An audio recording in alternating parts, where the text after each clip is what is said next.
Prezados irmãos da Primeira Igreja Batista em Pirapitinga, boa noite, a paz do Senhor. Eu sou o pastor Wagner, pastor da Igreja Batista Jardim Portal 2, na zona norte de São Paulo. Sou esposo da Elis Regina, papai do Bruce.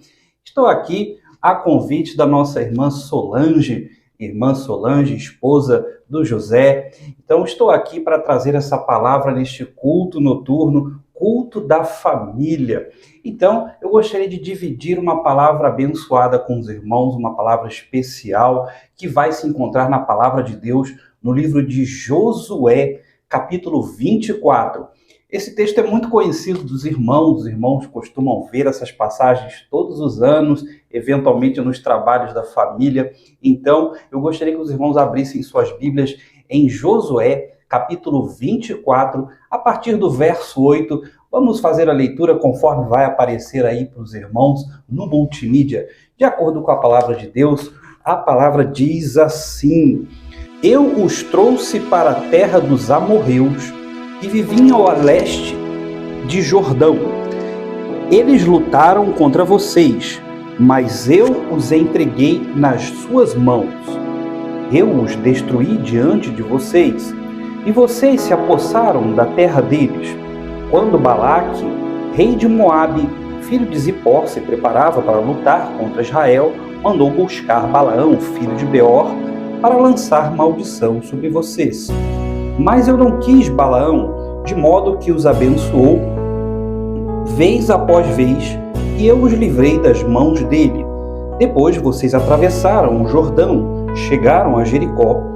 Os chefes de Jericó lutaram contra vocês, assim como os amorreus e os ferezeus, os cananeus, os hititas, os girgazeus, os heveus, os jebuseus, mas eu os entreguei nas mãos de vocês. Eu lhes causei pânico para expulsá-los diante de vocês, como fiz aos 2 reis amorreus. Não foram a espada e o arco que lhe deram vitória. Foi assim que lhes dei uma terra que vocês não cultivaram, e cidades que vocês não construíram. Nelas vocês moram e comem de vinhas e olivais que não plantaram. Agora temam ao Senhor e sirvam-no com integridade e fidelidade. Joguem fora os deuses que os seus antepassados adoraram além do Eufrates, no Egito, e sirvam ao Senhor. Se, porém, não lhes agrada servir ao Senhor, escolham hoje a quem irão servir, se aos deuses que seus antepassados serviram além do Eufrates, ou aos deuses dos amorreus, em cuja terra vocês estão vivendo. Mas eu e minha família serviremos ao Senhor. Amém. Deus seja louvado por esta palavra. Eu gostaria de, primeiramente, terminar de saudar os irmãos aqui e também saudar o pastor Adenilson, né, e a sua família, a sua esposa, a irmã Elis, charada minha esposa, Elis Regina. Eu gostaria de poder trazer essa palavra aos irmãos e agradecer primeiramente por esse convite e gostaria de refletir de maneira muito especial nessa palavra que o Senhor trouxe ao povo naquele tempo, no momento em que Josué estava se despedindo, nesse último capítulo onde ele está ali, após essa responsabilidade tão grande que ele teve, né, de substituir o profeta Moisés, o servo do Senhor, Moisés que recebeu de Deus aquela tamanha responsabilidade. Josué estava, naquele momento, cumprindo o seu ministério, lembrando o povo da sua responsabilidade. Então, vamos refletir na seguinte questão. O povo de Deus estava ali, naquele tempo, ali depois de um período tão difícil, depois de um tempo tão complicado, o povo de Deus, depois de ser cativo, depois de passar ali subjugado por outros povos inimigos, depois de passar um tempo sem liberdade, o povo de Deus é lembrado pelo profeta Josué de quem livrou e de quem abençoou durante todo esse tempo. Porque é muito comum, depois de um tempo aí de bonança, depois de um tempo de tranquilidade, quando nós já não temos mais aqueles problemas, aquelas provações, é muito comum nós deixarmos um pouco de lado a fé.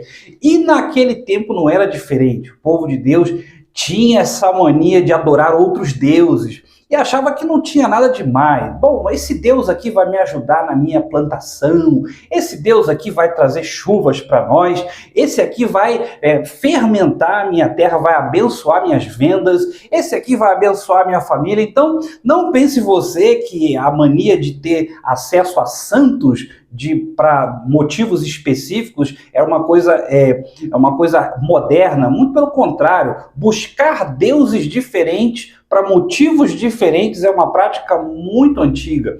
E o povo de Deus tinha que tomar uma atitude na vida, né? Porque não é porque as coisas estavam prosperando que iam deixar o Senhor de lado mais uma vez, né? O povo de Deus, mais uma vez, iria inventar de deixar o Senhor de lado. Então, Yahvé, o nosso Senhor Deus, o Senhor Deus de verdade, o único Deus acima de todos os deuses criados pelo homem, o único Deus legítimo, ele sempre vai queria naquele tempo e quer hoje, ele quer exclusividade.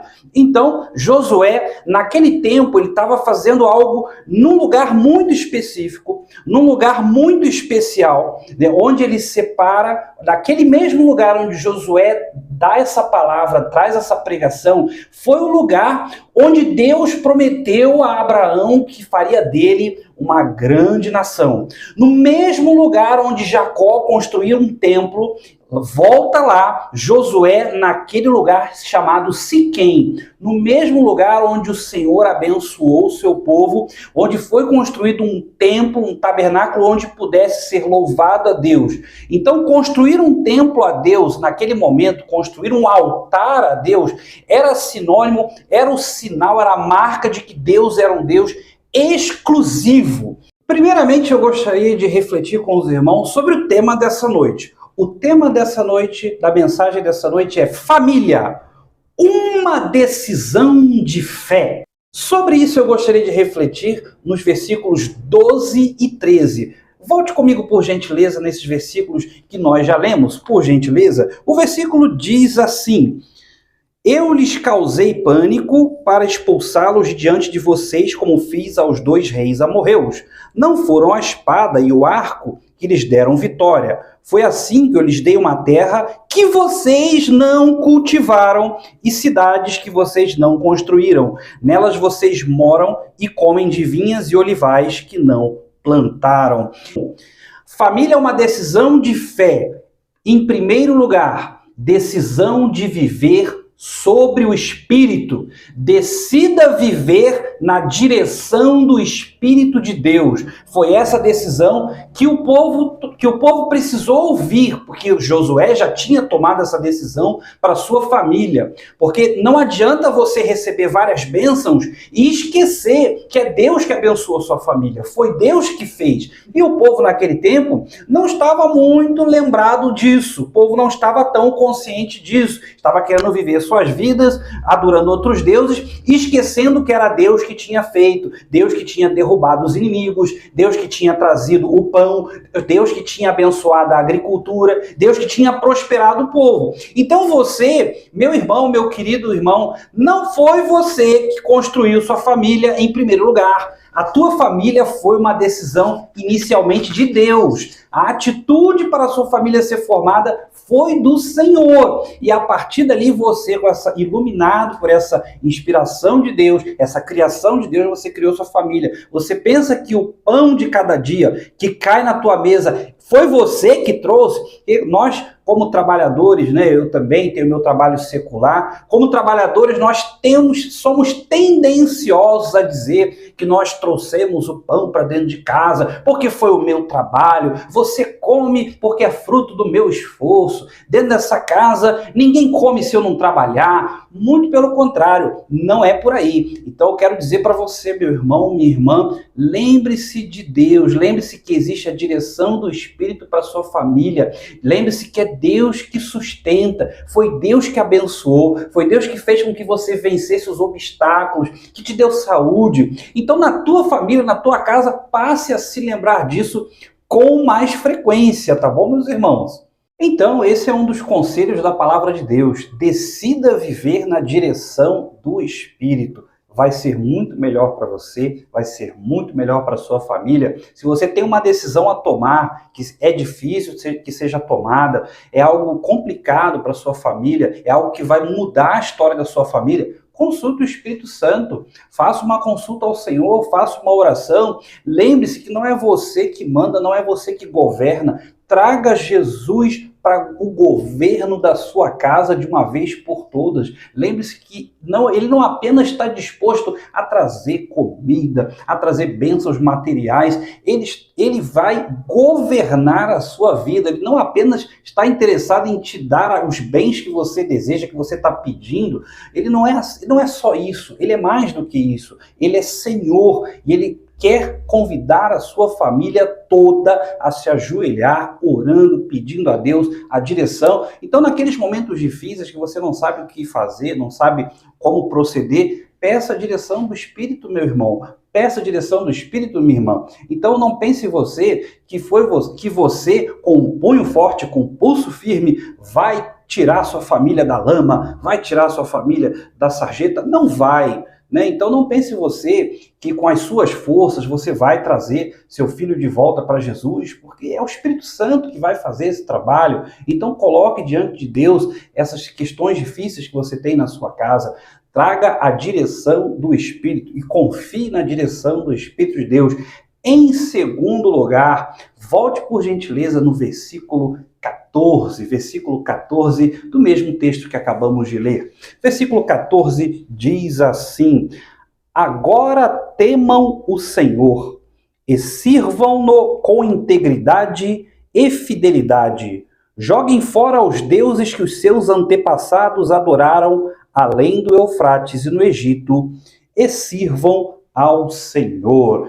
Ah, pastor, mas o que significa esse texto? Em segundo lugar, saia da onda do mundo. Segundo lugar, decida sair da onda do mundo. Não traga para você todos os valores que o mundo tem acreditado. Ah, pastor, porque está todo mundo fazendo, a minha família vai fazer também. Não foi isso que Josué aconselhou para o povo. Não foi isso que Deus orientou o povo a fazer. Então você, como servo do Senhor, como serva do Senhor, você tem que decidir firmemente não deixar sua casa fora dos caminhos de Deus. Ah, pastor, por que todo mundo faz isso? Porque na minha casa pode ter um monte de bagunças, que o mundo tem também. Tem muito crente fazendo, na minha família também vai ter. Então, saia dessa onda, meu irmão. Tome uma decisão. Família é uma decisão de fé. Decida colocar seus filhos nos caminhos do Senhor. Ah, porque na escola dos meus filhos, as crianças todas fazem isso, fazem aquilo, mas os seus vão servir a Deus, os seus vão para a igreja, vão cultuar, os seus vão cantar louvores, os seus serão diferentes, a sua família será diferente. Então, esse conselho da palavra de Deus, porque Josué estava vendo que o povo tinha que tomar uma decisão firme, e a sua família precisa tomar uma decisão firme. A gente não pode afrouxar os nossos valores. Então, você que tem um filho adulto, que decidiu por conta própria, depois da sua idade mais avançada, depois de adulto, não estar nos caminhos do Senhor, você não tem culpa mais. Mas se hoje ele tem ojeriza crente, se ele tem nojo de evangélico, se ele tem ódio de igreja, a culpa pode ser sua. Quem sabe como é que foi a sua decisão quando ele era criança? Você tomou a decisão de levá-lo para a igreja? Você tomou a decisão de fazê-lo, de ajudá-lo a amar a obra de Deus? Você contribuiu para que ele amasse? Ou você ficava o tempo todo falando mal de pastor, falando mal de irmãos, você ficava o tempo todo fazendo ele ouvir histórias tristes, dizendo que a igreja machuca você, que a igreja não serve para nada? Quantas vezes o seu filho ouviu você falar bem da igreja? Quantas vezes o seu filho ouviu você falar bem do pastor da sua igreja? Quantas vezes o seu filho ouviu você orar e orar pelos irmãos da igreja, ao invés de falar mal dos irmãos? Então, talvez, em parte, esse afastamento do seu filho pode ter a sua contribuição. Mas hoje hoje você vai decidir que hoje é tempo ainda, não acabou o tempo, ainda é tempo de decidir firmemente não copiar o mundo. Tem famílias evangélicas copiando o mundo, fazendo coisas reprováveis que o mundo faz. E aí nós não estamos temperando o mundo, como a palavra diz, o sal está insípido, o sal não está prestando, né? Não estamos temperando, né? Então, quero trazer essa palavra para os irmãos. E em terceiro lugar, abra sua Bíblia então no versículo 15, volte para o versículo 15, que é o versículo mais conhecido, é o versículo mais querido, que nós colocamos em divisas de congressos das igrejas, né? Então, volte para esse versículo, por gentileza, leiamos todos. O texto diz assim: se, porém, não lhes agrada servir ao Senhor, escolham hoje a quem irão servir. Se aos deuses que os seus antepassados serviram, além do Eufrates, ou aos deuses amorreus, em cuja terra vocês estão vivendo. Mas eu e minha casa serviremos ao Senhor. Então, meus irmãos, em terceiro e último lugar, você realmente já tomou essa decisão? A terceira decisão, além de decidir não seguir na onda do mundo, além de decidir colocar sua vida na direção do Espírito, é você decidir colocar a sua família toda no altar de Deus. A sua família é algo sagrado. Você não pode negligenciar esse presente que Deus te deu. Então ele precisa ser colocado no altar do Senhor. Mesmo que o mundo decida não fazer mais nada para o Senhor, mesmo que o mundo decida que ser crente está fora de moda, bom, realmente ser crente parece coisa de pessoas mais antiquadas, né? Por isso que vão dizer muito isso por aí, né? Ser crente é coisa de gente que não tem muito o que fazer, não tem muitas, como não tem muitas conquistas na vida, como não tem muitas realizações na vida, resolveu ser crente. Infelizmente, esse é o conceito, são os valores do mundo, que tem muito a ver com vida material, com conquistas materiais.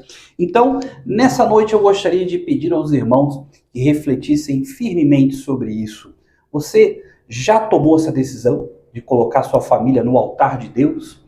Quando você se casou, você acha mesmo que essa decisão foi só sua? Quando você resolveu ter um filho, você acha mesmo que foi uma decisão só sua?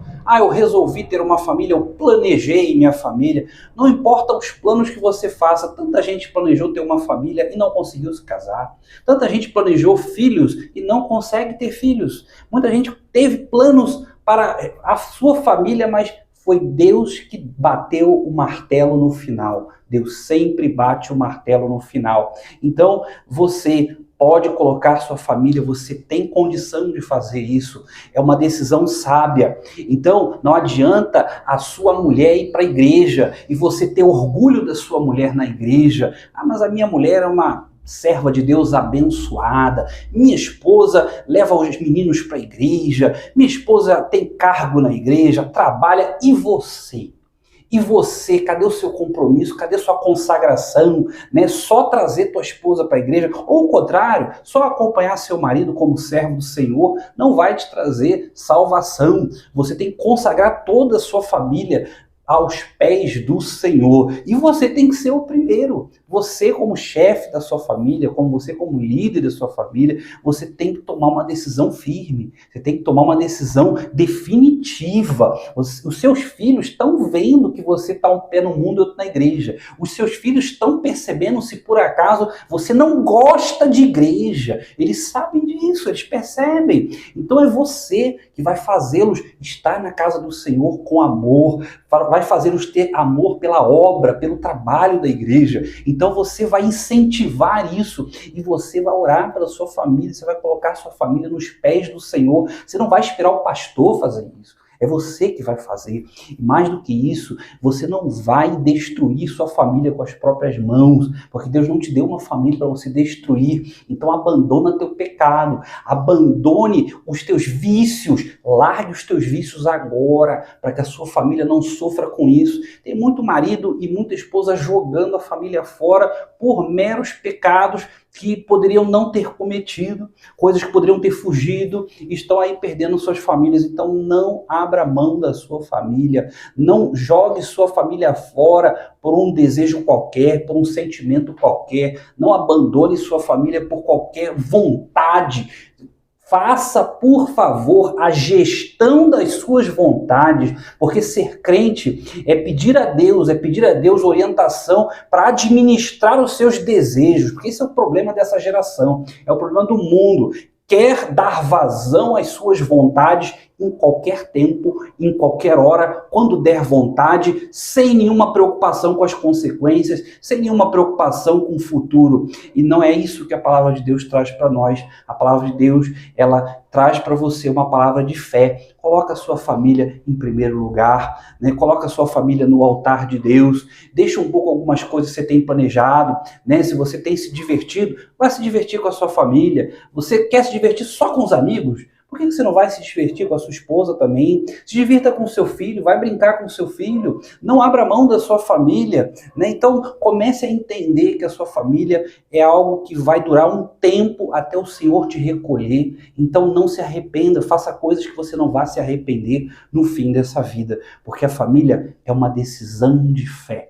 Então, quero agradecer aos irmãos pela oportunidade, quero agradecer à irmã Solange pelo convite, quero agradecer ao pastor Adenilson pela permissão, quero agradecer pelo espaço que os irmãos estão oferecendo nesse momento, quero desejar uma noite abençoada na presença do Senhor. Então, meus irmãos da Primeira Igreja Batista de Pirapitinga, como não poderia ser diferente, eu gostaria de encerrar com uma oração. Mas é claro, como é dia de celebração do mês da família, eu gostaria de orar junto com a minha família. Aqui está minha esposa Elis Regina e meu filho Bruce. Então eu gostaria de, mais uma vez, agradecer aos irmãos pela oportunidade. Quero mandar um abraço aí à irmã Solange, ao José. Mande um abraço também ao jovem Silas e seus pequeninos e toda a família, né, toda a família da irmã Solange. Grande abraço ao pastor Adenilson, sua esposa Elis. E gostaria de pedir aos irmãos que fechem seus olhos por gentileza. Vamos orar ao Senhor. Santo Deus, eterno Pai, muito obrigado, Senhor Deus, pelo culto, Senhor Deus, que os irmãos estiveram nesta noite de celebração, agradecendo ao Senhor pela família. Eu quero te pedir em nome de Jesus que o Senhor abençoe cada passo das famílias desta igreja. Abençoe em nome de Jesus os casamentos, Senhor Deus. Prolonga, Senhor Deus, os casamentos, ó Deus, em nome de Jesus. Não permita, Senhor Deus, que o diabo toque nas famílias da tua igreja. Eu te peço em nome de Jesus que o Senhor resolva as questões que nós não podemos, que não conseguimos resolver. Eu quero pedir em nome de Jesus que o Senhor trabalhe, Senhor Deus, em coisas que não temos capacidade de lidar. Quero lhe pedir, Senhor Deus, uma semana abençoada, Senhor Deus, na sua presença, para cada um dos teus filhos aqui essa noite. Muito obrigado, Senhor Deus, porque o Senhor é um Deus bom. O Senhor fala aos nossos corações, o Senhor cuida dos teus servos e o Senhor se importa com a família brasileira, o Senhor se importa com as famílias das nossas igrejas. Então proteja cada um de nós e nos abençoa. Em nome de Jesus. Amém. Grande abraço a todos, que Deus abençoe a cada um dos irmãos. Ótima semana.